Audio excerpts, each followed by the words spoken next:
नमस्कार दोस्तों, आज मैं आपको सुनाऊंगा माँ बाप से बड़ा कुछ नहीं। यह कहानी एक गरीब युवक की है। वह गरीब युवक कमाने के लिए गांव से शहर आया। कुछ समय बाद उसको अच्छी नौकरी मिल गई। इसी दौरान उसके कई भी दोस्त बन गए। इनमें से एक दोस्त का घर रास्ते में ही पड़ता था। दोनों ऑफिस साथ साथ जाया करते थे। वक्त बीतता गया, काम चलता रहा। अब उसे नौकरी में भी तरक्की मिल गई थी। तनख्वाह भी अच्छी खासी हो गई थी। वह बहुत खुश था। आज उसका जन्मदिन था। वह आज बहुत प्रसन्न है। ऑफिस में लोगों ने जन्मदिन की बधाइयाँ दी। शाम को ऑफिस से छूटते ही अपने दोस्तों को साथ ले शहर के एक बड़े होटल में ज़बरदस्त पार्टी की। पार्टी समाप्त होते ही सारे दोस्त अपने अपने घर चले गए। वह गरीब युवक यहाँ आकर इतना घुल मिल गया कि उसे अपने माँ बाप भाई बहन का जरा भी ख्याल नहीं आया।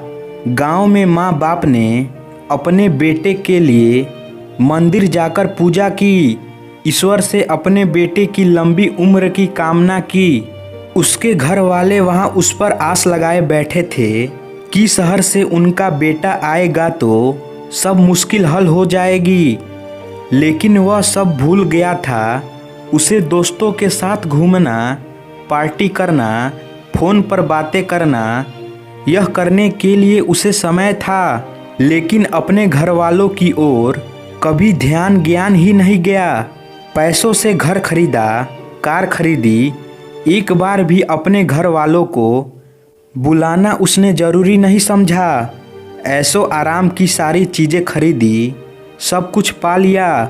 एक दिन वह अचानक बीमार हुआ, अस्पताल में भर्ती हुआ। रात हुई, दवाइयाँ लेने के बाद डॉक्टर ने उसे आराम करने को कहा।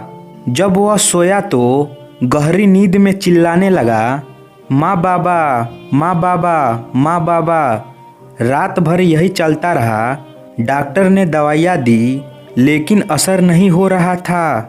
आखिर में सुबह डॉक्टर ने उसके घर संदेश भिजवाया कि उनका बेटा बीमार है और यहाँ हॉस्पिटल में भर्ती है। माँ बाप को जैसे ही पता चला वे भागे चले आए। माँ ने बेटे को देखते ही अपने सीने से लगाया। उनको देखते ही उसके स्वास्थ्य में बहुत सुधार हुआ।